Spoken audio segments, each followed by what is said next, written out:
आप रहने दो ये धंधा बंदा, आप बस हमारे पैसे वापस लौटाइए। क्या क्या बोला तू? सही बोल रहा है, आप पैसे वापस करो, हम दोनों साथ में निकलते हैं। घंटा नहीं मिलता पैसा। राकेश भाई मुझे मेरा पैसा वापस चाहिए। ओ बच्चा लोग शांत हो, ज्यादा मच मच। अरे हो गया ना यार खर्च, चलो एंजॉय करो, दारू पियो। मैंने कहा ना मुझे मेरा पैसा वापस चाहिए। दीवार गया अमिताभ बच्चन, जोश कहीं और दिखाना। जा, नहीं मिलता तेरा पैसा, उखाड़ दे जो उखाड़। मेरी मेहनत का पैसा है, मैं भी देखता हूँ कैसे नहीं देता। साला मुझ पे हाथ उठाया तू, मुझ पे? अभी निकालता हूँ तेरी है। दोस्ती हमारी जिंदगी का एक अहम हिस्सा है। अक्सर हम अपने बुरे और अच्छे समय में अपने दोस्तों के साथ ही होते हैं, लेकिन अगर ये दोस्ती किसी गलत शख्स से हो जाए तो हम बहुत मुश्किल में भी फंस सकते हैं, क्योंकि बुरी संगत का असर बुरा ही होता है।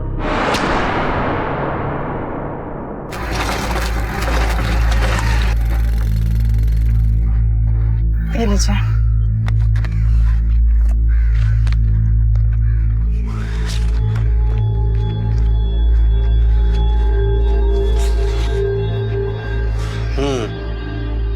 नाम क्या है बेटे का? अमान सैयद। अमान सैयद, अच्छा। कब से गायब है? कल सुबह से घर से निकला है साहब, अभी तक लौट कर नहीं आया। जहां जहां से खबर निकलवा सकते थे निकाल ली, सबको पूछ लिया आस पड़ोस में, लेकिन किसी को कुछ नहीं पता साहब। उसका मोबाइल भी बंद आ रहा है। ठीक है, हम आसपास के पुलिस स्टेशन को खबर कर देते हैं। वैसे एक ही दिन हुआ है, शायद दोस्तों के साथ कहीं गया होगा, आ जाएगा। क्या हुआ अम्मी? क्या बोला पुलिस ने? कुछ तो बोलो। कुछ नहीं बोले कि कुछ पता चलेगा तो बता देंगे। क्या हुआ हमीदा बेन? क्या हुआ? चाची वो अमान भाईजान का कुछ पता नहीं चल रहा है। अम्मी भी अभी अभी पुलिस स्टेशन जाकर आई है। हमीदा बेन चिंता मत करो, सब ठीक हो जाएगा। चिंता कैसे नहीं करूं आशा, बड़ा बेटा लापता, छोटे बेटे की तबीयत खराब है। डॉक्टर साहब बोले इसकी किडनी खराब है, 5 से 7 लाख रुपए का खर्चा आएगा। तो भी बोलो कपड़े सिल कर कितने रुपए जमा कर पाऊंगी मैं? कुछ समझ नहीं आता क्या करूं। हाय अल्लाह, इस अफरा तफरी में तुम्हारा सूट सिलना भूल गई। थोड़ा सा वक्त है तो मैं सूट तैयार कर दूंगी। अरे नहीं हमीदा बेन, कोई बात नहीं, कल परसों दे देना, मैं चलती हूँ, ठीक है? चिंता मत करना। तू फिक्र मत कर अम्मी, जब मैं ठीक हो जाऊंगा ना, मैं काम करूंगा, पैसा भी कमाऊंगा, फिर तुझे काम करने की कोई जरूरत नहीं पड़ेगी। हाय मेरा बच्चा, काश ये समझदारी तेरे बड़े भाई में भी होती।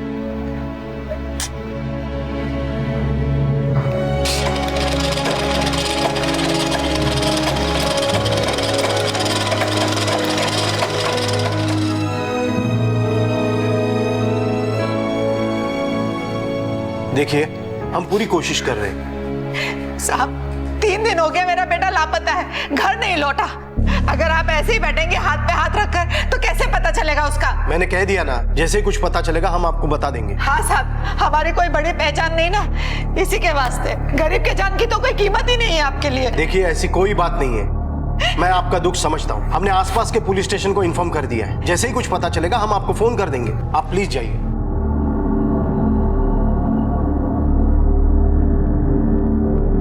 अरे अमान बेटा, वो करीम चाचा कह रहे थे कि तौफिक के फैक्ट्री में तुम्हारे लायक काम निकला है, उनसे जाके मिल लेना। अरे अम्मी मैंने बोला था ना तुझे कि मुझे नौकरी नहीं करनी, मुझे अपना कारोबार सेट करना है। लेकिन बेटा अपने कारोबार के लिए बहुत सारा पैसा लगता है, कहाँ से लाएगा इतना पैसा? तू फिक्र मत कर अम्मी, मैंने उसका जुगाड़ कर रखा है। देख मेरे बच्चे, ये सब बातें ना मेरे पल्ले नहीं पड़ती। जो कुछ भी करेगा सोच समझ कर संभल के करना, अच्छे लोगों के साथ करना। जमाना बड़ा खराब है बेटा। देख अम्मी, हमारे पास वक्त बहुत कम है, यूसुफ के ऑपरेशन के लिए पैसे जमा करने हैं। लेकिन बेटा अरे अम्मी तू देखना, मुंबई के सबसे बड़े हॉस्पिटल में यूसुफ का ऑपरेशन करवाएंगे और फिर तुझे भी काम करने की जरूरत नहीं पड़ेगी। ये तेरा बेटा है ना, ये सब कुछ ठीक कर देगा।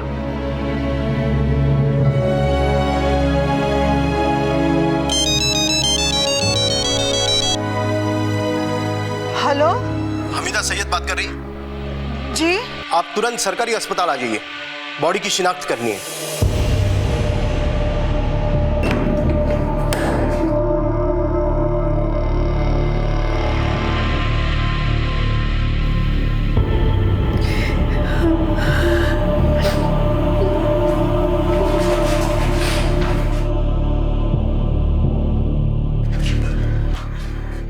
बेटा दवाई ली तूने? अम्मी भाई कुछ मत पूछ बेटा, अल्लाह ऐसा दिन किसी माँ को ना दिखाए। लेकिन अम्मी वो भाई। अम्मी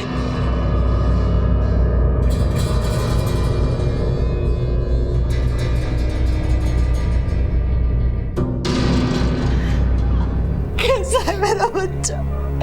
कितने परेशान हो गए थे हम लोग, ना 2 दिन से खाए ना पिए ना सोए।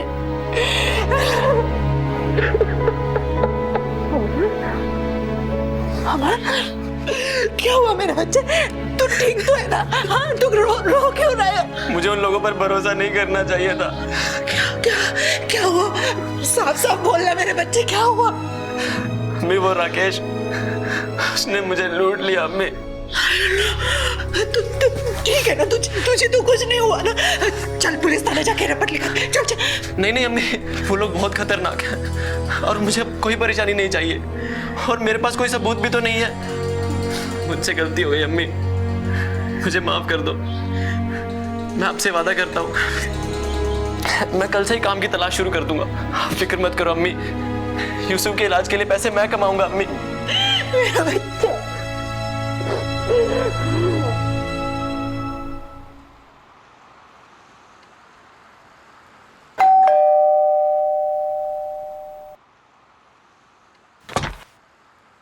अरे अमान कैसे हो? मैं ठीक हूँ भाभी। वो रफीक है ना घर पे? हाँ है ना, आओ अंदर आओ। रफीक, अमान आया है। बैठो बैठो। बस आंटी वो रफीक से मिला। अरे अमान कैसा है? अरे रफीक, कुछ बात हुई किसी से काम की? तेरे लिए एक परफेक्ट नौकरी है, लेकिन तुझे थोड़ी अंग्रेजी तो आती है ना? हाँ सर, मैं थोड़ी बहुत अंग्रेजी बोल लेता हूँ। जिम्मेदारी का काम है, होशियार रहना पड़ेगा तुम्हें। जी बिल्कुल सर, मैं पूरी मेहनत और ईमानदारी के साथ काम करूंगा। आपको शिकायत का कोई मौका नहीं दूंगा सर। सर प्लीज मुझे एक मौका दे दीजिए सर। बाइक है तुम्हारे पास? बाइक तो नहीं है मेरे पास। भाई ये घूमने फिरने का काम है, कैसे मैनेज करोगे? सर मैं पैदल घूम लूंगा। सर मुझे इस काम की बहुत जरूरत है। आपको तो टारगेट पूरा करना है ना, मैं पूरा करके दूंगा आपको टारगेट। ठीक है, कल से आ जाना। Thank you sir, thank you. अम्मी, अमान, अमान मुझे नौकरी मिल गई अम्मी, मुझे नौकरी मिल गई। 12,000 की तनख्वाह है। अल्लाह का लाख लाख शुक्र है, मेरे बच्चे की नौकरी लग गई। मुबारक हो भाईजान। शुक्रिया यूसुफ। अच्छा अम्मी, मैं अभी आता हूँ। वो जिस दोस्त ने नौकरी लगवाई है ना, उससे मिल के आता हूँ। लौटने में मीठा लेके आना। पक्का लाता हूँ अम्मी। अब देखना सब कुछ सही हो जाएगा।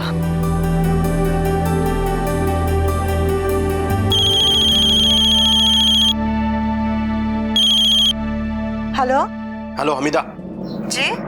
भिवंडी में अमान नाम का एक लड़का चोरी करते हुए पकड़ा गया है। आप जल्दी थाने आइए। लेकिन साहब मेरा बेटा तो वापस आ गया। क्या आपने बताया क्यों नहीं? यहाँ हम आपके बेटे को ढूंढ रहे हैं। आप लोगों की वजह से ना पुलिस का टाइम खराब होता है। माफ कर दीजिए साहब, गलती हो गई।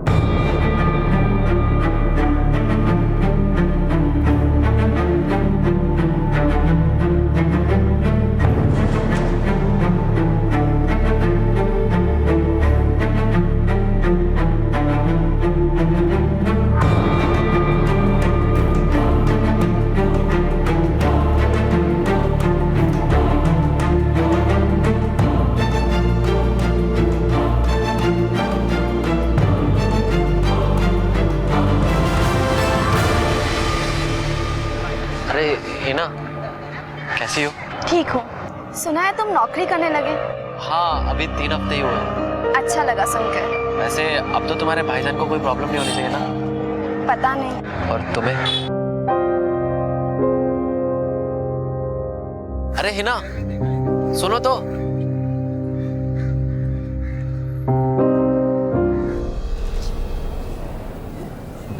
अरे तूने राकेश को फोन किया था ना? हाँ यार, मैंने उसे बोला था कि जो हो गया सो हो गया, अब हमारे पैसे तो वापस करे। हाँ यार, पसीने की कमाई है, आराम की थोड़ी ना है। हाँ यार, उसे बोला था यही आने को, पता नहीं कहाँ रह गया। आएगा, चला जाएगा कहाँ? पूरा दुनिया का झोल निपटा कर यहीं आने वाला। अच्छा वो सब छोड़, तू कल मेरे को फोन किया था, कुछ कहने वाला था ना?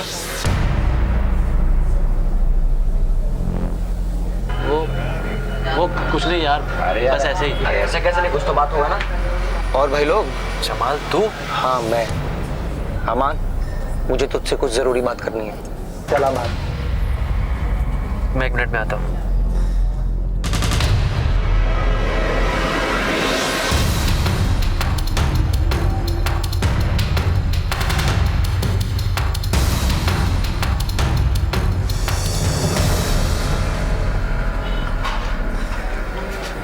ओए, इतना अपसेट क्यों है, क्या हुआ? अरे कुछ नहीं, वैसे यार ऐसे ही। अबे कुछ तो बात जरूर है, चल बता क्या हुआ? कुछ नहीं भाई, ऐसे ही कुछ। क्या बात है भाईजान, आज बड़े खुश लग रहे हो। आज पहली तारीख है और पहली तनख्वाह मिलेगी। अरे वाह, मुबारक हो। तब तो दावत बनती है अमान मियाँ। कहाँ दावत दे रहे हैं आज? जैसा आप चाहे अम्मी जान। वो नाके वाले होटल से खाना मंगवाएं शाम को। हाँ, मैंने सुना वहाँ का पाया सूप बढ़िया होता है। पाया सूप और मटन बिरयानी। लेकिन भाई मैं कहाँ खा सकता हूँ, तो डॉक्टर ने मना किया है। अरे अमान बेटा, तुझे देर हो रही है ना, तू निकल। अल्लाह हाफिज। अल्लाह हाफिज। एक मिनट। ये रुमाल मैंने अपने हाथों से तेरे लिए बनाया, इसे हमेशा अपने पास रखना, अपनी अम्मी की दुआ समझकर।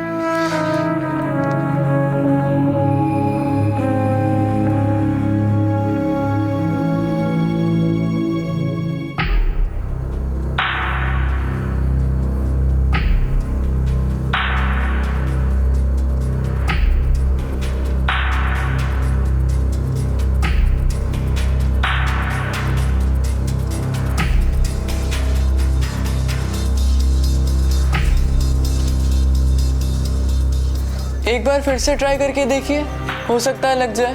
हाँ। The number you have called is currently switched off. Please try again later. अभी भी बंद आ रहा है।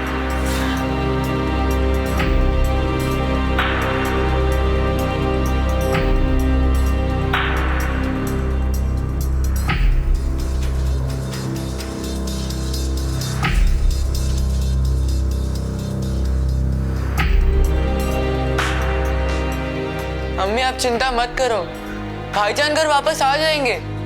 हो सकता है कुछ दोस्त लेके गए हो पार्टी करने के लिए। अरे पार्टी करे चाहे कुछ भी करे, पर कम से कम अपना फोन तो चालू रखे।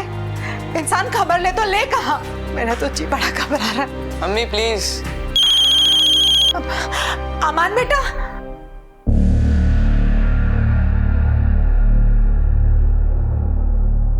क्या हुआ अम्मी, किसका फोन है? अम्मी, हम पुलिस स्टेशन से फोन था। बस भैया, ये लो भैया। अब तो सब क्या हुआ, क्या बात है? बैठी। कहाँ है आपका बेटा? साहब वो तो कल रात से घर नहीं लौटा। मैं बताता हूँ, फिर से भाग गया अपने दोस्तों के साथ, और इस बार इनका पैसा लेकर भागा है। ये अग्रवाल साहब है, जिनकी एजेंसी में आपका बेटा काम करता था। क्या कह रहे हैं साहब आप? जी हाँ, कंपनी का 70,000 रुपए लेकर भाग गया है वो। नहीं साहब, मेरा बेटा ऐसा नहीं कर सकता। कंप्लेंट की है इन्होंने। मेरा अमान चोर नहीं हो सकता, वो चोरी नहीं कर सकता साहब। देखिए, अगर उसने चोरी नहीं की है तो वो इस तरह घर से गायब नहीं होता, और वो भी मोबाइल ऑफ करके। मानती हूँ साहब कि उसका मोबाइल स्विच ऑफ आ रहा है। और वैसे भी आपके बेटे को तो आदत है बिना बताए घर से गायब रहने की। उससे कहिए भागने की कितनी भी कोशिश कर ले, ज्यादा दिन भाग नहीं सकता वो हमसे। आप जा सकती हैं।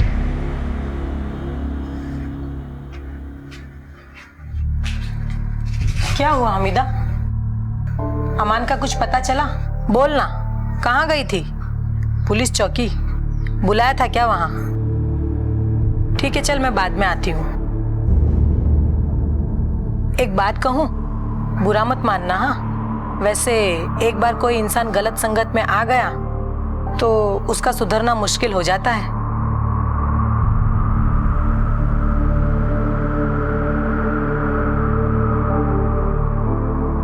अमान अचानक गायब हो गया था। एजेंसी की कंप्लेंट के अनुसार वो 70,000 रुपए लेकर फरार हुआ था, लेकिन हमीदा इस बात पर यकीन करने को तैयार नहीं थी। आखिर क्या हुआ था अमान के साथ? क्या वो सचमुच पैसे लेकर भाग गया था या फिर ये पूरा मामला कुछ और ही था? पुलिस के लिए ये सिर्फ एक चोरी का केस था। जिस एजेंसी में अमान काम करता था उन्होंने भी इतने छोटे नुकसान के लिए पुलिस के चक्कर ना काटने का फैसला किया, लेकिन हमीदा के लिए तो उसका बेटा लापता हुआ था और वो अपनी उम्मीद छोड़ने को तैयार नहीं थी। मेरा बेटा साहब। बैठिए आप, मैं आता हूँ। साहब मेरा बेटा साहब। क्या हुआ? साहब 2 दिन से घर नहीं आया, मदद कर दीजिए साहब। अरे कदम, क्या लफड़ा इसका? अरे कुछ नहीं रे, इसका बेटा चोरी करके भागा है, लेकिन ये मानने को तैयार ही नहीं। अभी 1.5 महीना पहले इसने मिसिंग कंप्लेंट लिखवाई थी, लेकिन 2 दिन में बेटा वापस आ गया। अरे गया होगा दोस्तों के साथ मजे मारने। इस बार तो बेटा भी गायब है और जहां पर काम करता था वहां से पैसे चुरा कर भागा है।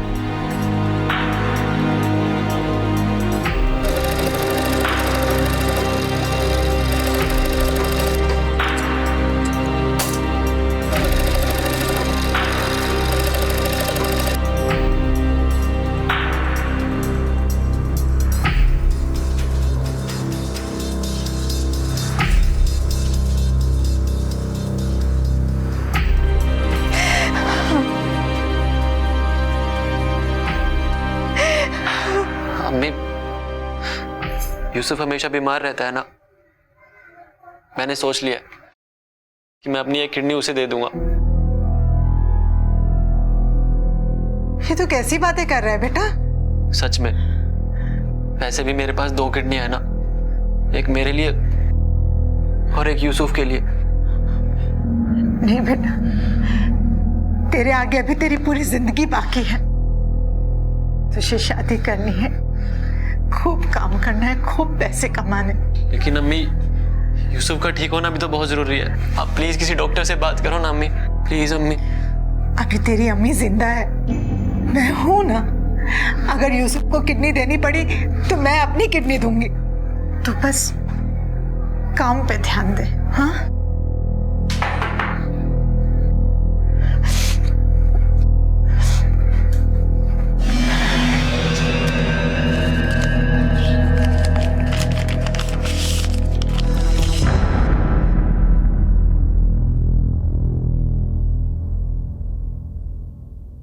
वो बेटा आपके वहाँ वो बिल मिलता है ना नंबर के साथ, वो चाहिए था मुझे। देखिए होता तो है, लेकिन वो हम आपको नहीं दे सकते। ये नंबर आपके बेटे के नाम पे रजिस्टर्ड है, इसलिए हम उसे ही दे सकते हैं। बेटा समझने की कोशिश करो, मेरा बेटा बहुत दिनों से घर नहीं लौटा, उसकी कोई खबर भी नहीं। बस यही एक जरिया है उसे ढूंढने का। अगर दे दोगे तो बड़ी मेहरबानी होगी। अल्लाह के वास्ते मेरी मदद करो, अल्लाह तुम्हें बरकत देगा। खूब दुआएं दे मेरी मेहरबानी। Sorry madam, any problem? Sir इन्हें इनके बेटे का आइटमाइज्ड बिल चाहिए। साहब एक यही रास्ता है मेरे बेटे को ढूंढने का, बहुत दिनों से लापता है साहब। बड़ी मेहरबानी होगी आपकी अगर आप नंबर दे देंगे तो मैं ये आपका एहसान जिंदगी भर नहीं भूलूंगी। राजेश दे दो। वृशाली जरा वो प्रिंट देना। ये लीजिए सर।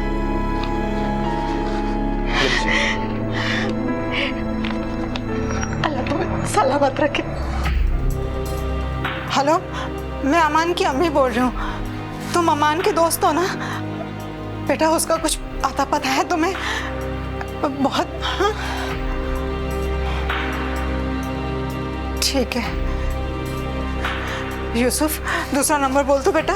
मीजान ये नंबर लीजिए।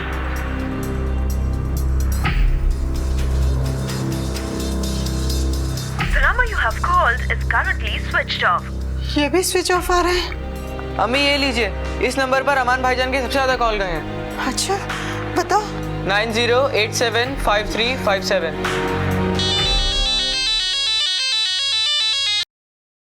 हेलो जावेद बात कर रहा हूँ। आप कौन? जावेद बेटा, मैं अमान की अम्मी बोल रही हूँ। तुम अमान के दोस्त हो ना? जी आंटी, लेकिन अमान कहाँ है? काफी दिनों से दिखा नहीं। बेटा, मैं तुमसे मिलना चाहती हूँ, बहुत जरूरी काम है। रफीक, अमान उसका बहुत अच्छा दोस्त है, दोनों हमेशा साथ में रहते हैं। अच्छा, तुम्हारे पास उसका नंबर है बेटा? जी आंटी, होगा मेरे पास। लिखिए। हाँ 1083 हाँ 63 हाँ 95। ये नंबर तो है मेरे पास। अभी कुछ देर पहले ही कोशिश की थी इस नंबर पे, लेकिन स्विच ऑफ बता रहा था। आंटी, मेरे पास यही नंबर है उसका। तुम्हें रफीक का घर पता है कहाँ है?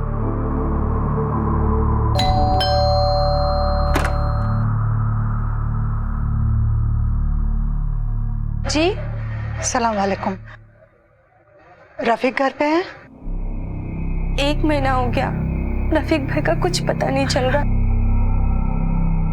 इसका मतलब है कि दोनों एक ही दिन से लापता हैं। हम दोनों के लिए और उसे कहाँ कहाँ ढूंढेंगे। एक बेटा तो पहले ही खो चुकी हूँ, अब इसका भी कुछ पता नहीं कहाँ छोड़ के चला गया। मुझे तो इसमें कुछ गड़बड़ लगती है। हमें पुलिस स्टेशन जाकर पुलिस को बताना चाहिए।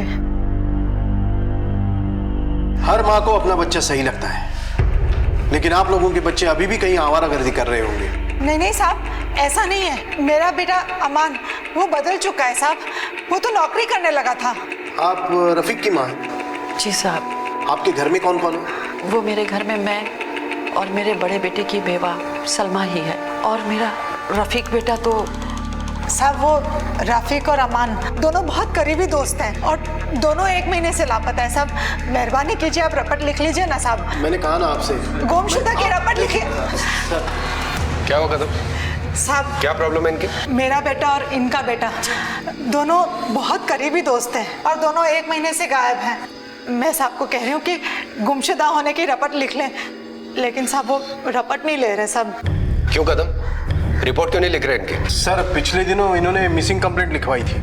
इनका बेटा आवारा है, 2 दिन बाद घर वापस आ गया और जहाँ पर काम करता है वहाँ से 70,000 की चोरी करके भागा है। साहब, लेकिन अब तो 1 महीना हो गया, मेरा बेटा घर नहीं लौटा साहब। साहब, आप खुद सोचिए ना साहब, एक बेटा अपनी माँ को, अपने बीमार छोटे भाई को छोड़कर 70,000 रुपए लेके क्यों भागेगा साहब? बताइए ना साहब। ठीक है, हम कोशिश करते हैं। राने, देखो क्या केस है। ओके सर, बैठ जाइए।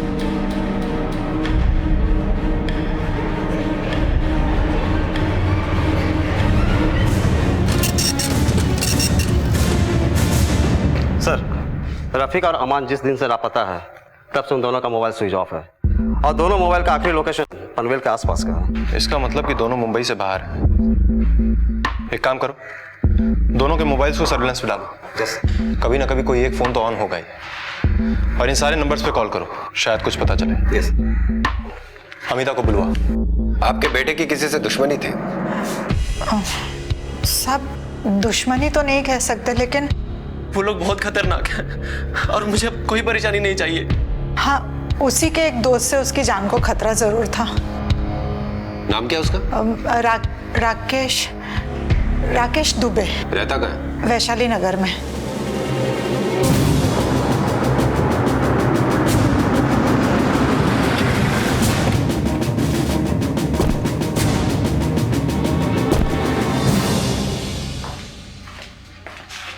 अमान और रफीक का? मुझे क्या पता सर।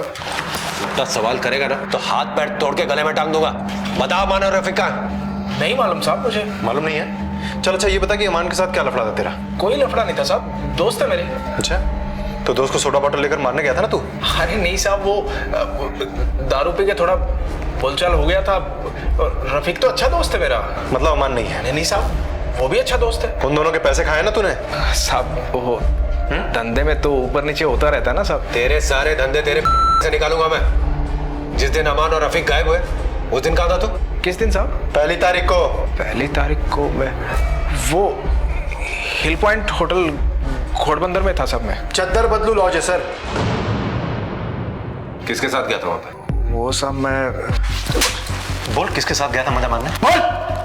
सब सलमा के साथ साहब। कौन सलमा?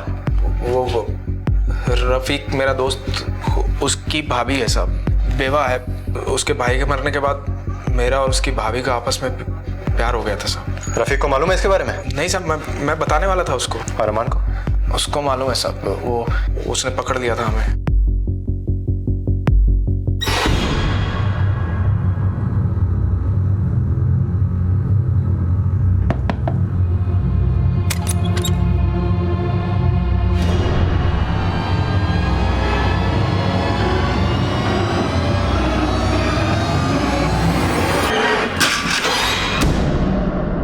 कितनी देर था वो? कहाँ साहब? उस लॉज में? साहब वो सुबह 10 बजे से रात को 8 बजे तक था। सच बोल रहा है ना? साहब झूठ क्यों बोलूंगा साहब? Sir 1 minute sir. सर अमान का मोबाइल किसी हिना नाम की लड़की के बहुत सारे फोन आए हैं। इस हिना को पुलिस स्टेशन बुलवाओ और उस लॉज के सीसीटीवी फुटेज चेक करो। देखो ये राकेश सच बोल रहा है कि नहीं। Okay sir. कब से जानते हो अमान को? काफ़ी दिनों से सर। मैं और अमान एक दूसरे को पसंद करते थे, लेकिन वो कुछ कामकाज नहीं करता था, इसलिए मेरे घर वालों को ये सब मंजूर नहीं था और मैंने भी उससे लगभग बात करना बिल्कुल छोड़ दिया था। और फिर जब वो काम करने लगा तब? जब वो नौकरी करने लगा तो हमने फिर से अपने रिश्ते के बारे में सोचने लगे थे। वैसे अब तो कोई प्रॉब्लम नहीं होगी ना तुम्हारे घर वालों को मनाने में? बिगड़ी हुई इमेज को सुधारने के लिए वक्त लगता है अमान। तो ले ले वो अपना वक्त, और हमारे पास भी बहुत टाइम है, और तब तक शायद मेरी नौकरी भी पक्की हो जाए। अभी सैलरी 12,000 है, तब तक शायद 20,000 हो जाए। ये ख्याली पुलाव पकाना ना बंद कर दो और अपने काम की तरफ ध्यान दो। सच बताओ है ना, जब से तुमसे मिलने लगा हूं ना, सिर्फ तुम्हारे ही बारे में सोचता रहता हूँ।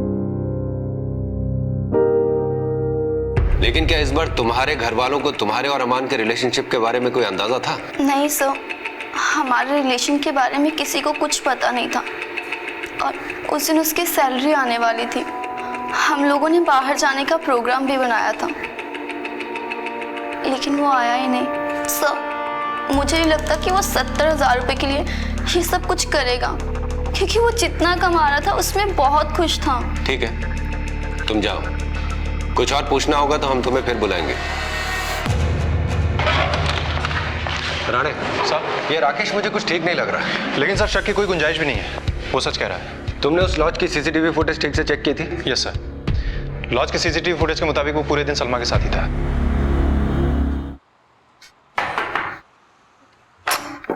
अमान,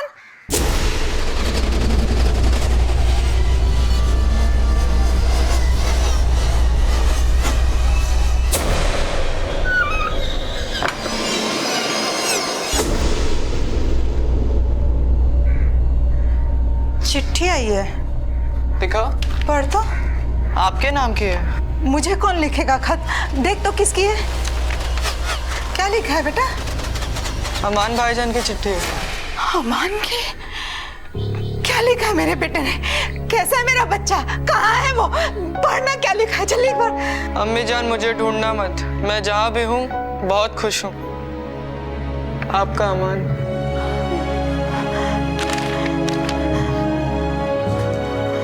साहब ये मेरे बेटे अमान की लिखा ही नहीं है। आप देखें ना, ये देखें। मैच तो नहीं कर रही है साहब ये खत जरूर किसी और ने लिखा है। हाँ सर, इस एनवलप पे भी पोस्ट के स्टाम्प नहीं है। इसका मतलब कि कोई हमें जानबूझ के गुमराह करने की कोशिश कर रहा है। लेकिन कौन और क्यों? सर अमान का मोबाइल आज कौन था भिवंडी में? भिवंडी पुलिस को अमान की फोटो भेजो। Yes sir.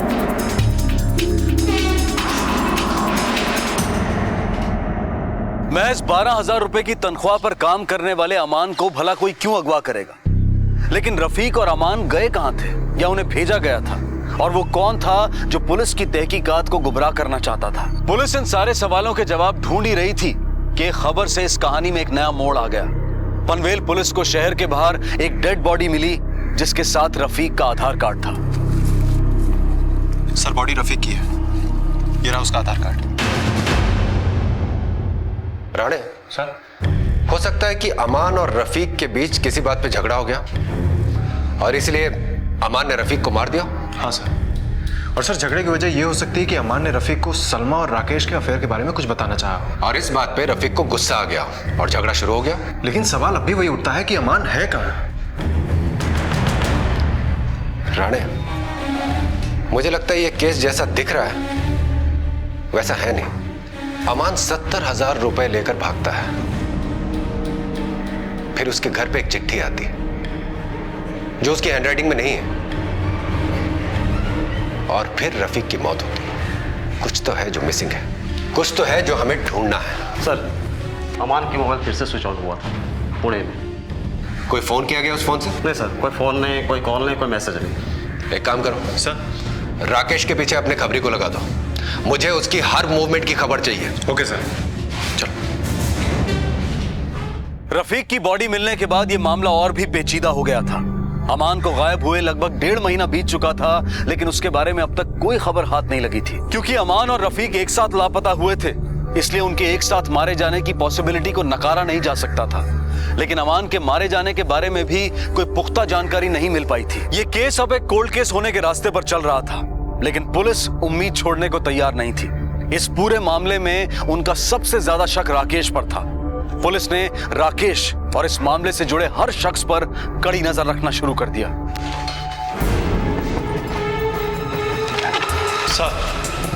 सर, राकेश के बारे में बाकी सब तो ठीक है, लेकिन एक बात थोड़ी अजीब है। क्या? उसके पास एक नहीं बल्कि 2 मोबाइल फोन है, और एक मोबाइल फोन वो कभी कभी और छुप के इस्तेमाल करता है।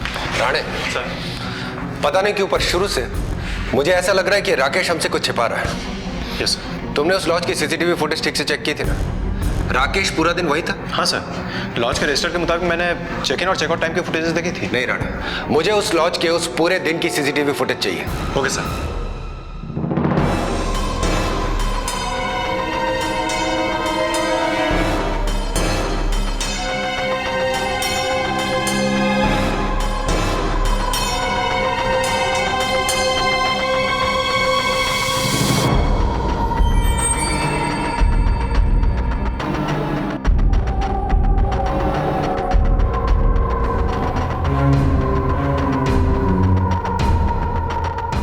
देखा, ये लगभग 4 घंटे बाद वापस आई है। कुछ गड़बड़ है। चलो लॉज चल के पूछताछ करते हैं। साहब, मैं केवल खाने का ऑर्डर लेके गया था। खाने में क्या लेकर गए थे? अभी सर याद नहीं सर। उनका किचन ऑर्डर टिकट लेकर आओ। जी साहब। सर, सिर्फ 2 रोटियां? हाँ सर, 2 लोगों के हिसाब से ये ऑर्डर तो बहुत ही कम है। और कौन था कमरे में? साहब, उस लेडीज ने दरवाजे पे ही प्लेट्स ले ली थी। तब साहब बाथरूम के अंदर थे। साहब को देखा था तुमने? नहीं साहब, पर बाथरूम से पानी की आवाज आ रही थी। ठीक है, तुम जाओ। राणे सर, ये राकेश और सलमा दोनों को पुलिस स्टेशन लेके आओ। अपने और राकेश के नाजायज रिश्ते के लिए तुमने अपने देवर का कत्ल करवा दिया। नहीं साहब, ये सच नहीं है। देखो, राकेश ने हमें सब सच बता दिया और उसने हमें कहा है कि तुमने ही उसे रफीक को मारने के लिए कहा था। नहीं साहब, झूठ बोल रहा है वो। मैंने तो बस क्या? हाँ, क्या?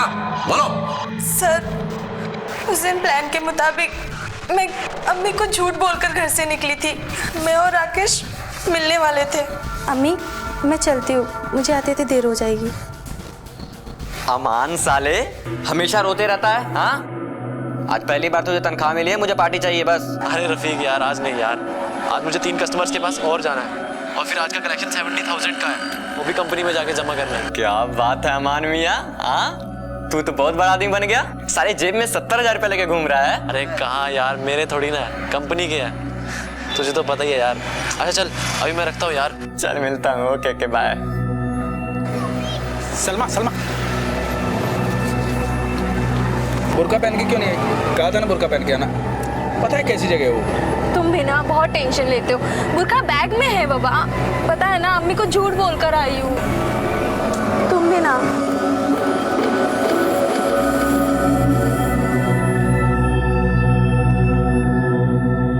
सलमा, मैं सोच रहा हूँ कोई धंधा कर लूँ क्या ना, फिर आराम से रह गया। राकेश, अमान को तो जानते हो ना तुम? हाँ, क्यों, क्या हुआ? मैं सोच रही थी तुम ना उसके जैसे कोई नौकरी कर लो। दिमाग खराब है क्या तेरा? लॉटरी लग गई है उसकी।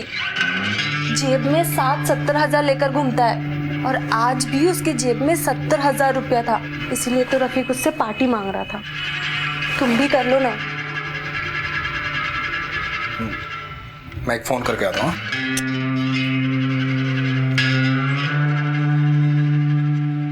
हाँ रफीक, यार वो तेरे और अमान के पैसे लिए थे ना 20-20 हजार रुपए धंधे के लिए, वो देने हैं यार।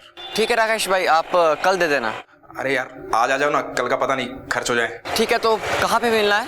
भाई एक काम करो, वो पनवेल है ना, पनवेल आ जाओ। क्या ना, अमान को साथ लेके आना। ठीक है राकेश भाई। अच्छा सलमा सुनना, वो एक अर्जेंट काम आ गया, मैं आता हूँ, तू खाना खा तब तक। लेकिन कहाँ जा रहे हो? एक अर्जेंट काम है ना बाबा, आता हूँ ना। अच्छा सुन, वो तेरा बुर्का कहाँ है? बैग में। ठीक है, ओके। बस साहब, मुझे इतना ही पता है। उसके बाद वो चला गया और 3-4 घंटे बाद ही वापस आया। बुरके में गया था? हाँ साहब। यानी तुम्हें पता था कि राकेश रफीक का गेम बजाने जा रहा है, और ये जानते हुए भी तुम चुप रहे? नहीं साहब, सच में मुझे कुछ नहीं पता। वो ऐसा कुछ करने वाला था, मुझे नहीं पता सच में साहब। सलमा ने हमें सब कुछ सच सच बता दिया है। अब तू सीधी तरह बताएगा या मैं अपने तरीके से पूछूं? झूठ बोल रही है साहब सलमा, ऐसा कुछ नहीं है साहब। मैं तो आपसे पूछने वाला था कि रफीक का कुछ पता चला कि नहीं। मोबाइल कहाँ है तेरा? साहब। और दूसरा साहब? दूसरा मोबाइल निकाल। कहाँ है? निकाल। मैं देता हूँ साहब। क्यों मारा उन दोनों को?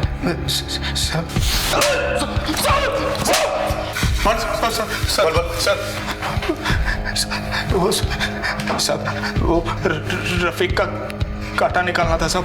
वो मुझे डर था कि अमान रफीक को मेरे और सलमा के बारे में बता देगा। साहब मेरे पास काम धंधा नहीं है साहब, थोड़े से पैसे की भी जरूरत थी, तो उस दिन अमान के पास 70,000 रुपए थे साहब, तो मैं उसके लिए वहाँ गया था साहब। वो और जमाल को भी अमान से अपना बदला लेना था साहब, इसलिए जमाल को साथ ले लिया। ये जमाल कौन है? हीना का बड़ा भाई है साहब। अमान, अरे अमान, ये क्या किया तूने? साला मेरी बहन से शादी करने चला था, हाँ? औकात भूल गया अपनी। राणे सर, जमाल को उठा लो। जमाल कहाँ है? भाईजान।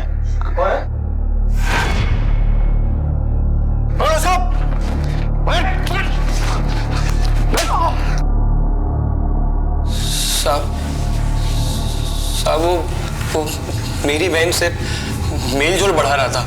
राकेश ने मुझसे अमान और रफीक को खत्म करने के प्लान में शामिल होने की बात की, तो मैं मान गया। अमान की लाश कहाँ है? वहीं जंगल में दफन कर दिया हमने उसे।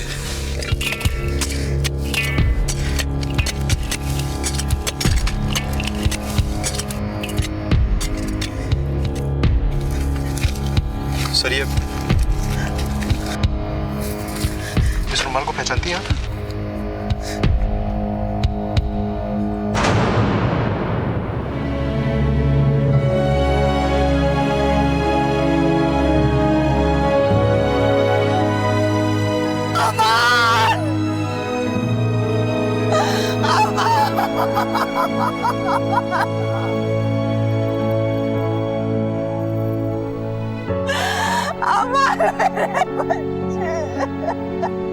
राकेश और सलमा के नाजायज रिश्ते ने राकेश को गुनाह के दलदल में धकेल दिया। दूसरी तरफ अमान और हिना की जिंदगी जमाल के गुस्से की वजह से तबाह हो गई। अगर जमाल को ये रिश्ता मंजूर नहीं था तो बातचीत से इस मामले का हल निकाला जा सकता था। राकेश और जमाल ने लगभग परफेक्ट प्लान बनाया था, लेकिन जुर्म कभी नहीं छुपता। राकेश के लालच और जमाल की नफरत ने अमान और रफीक की जान ले ली और अब वो दोनों उनके कत्ल के जुर्म में सजा काट रहे हैं। सलमा भी इस जुर्म में भागीदार होने की वजह से आज सलाखों के पीछे है। इन तीनों ने मिलकर दो माओं को जिंदगी भर की सजा दे दी। बेचारी हमीदा आज भी लोगों के कपड़े सिलकर अपने बीमार बेटे की दवाई के लिए पैसा इकट्ठा करने की कोशिश कर रही है। लालच बुरी बला है, ये सिर्फ एक कहावत ही नहीं बल्कि एक बहुत बड़ा सच है और हम सब के लिए सीख है।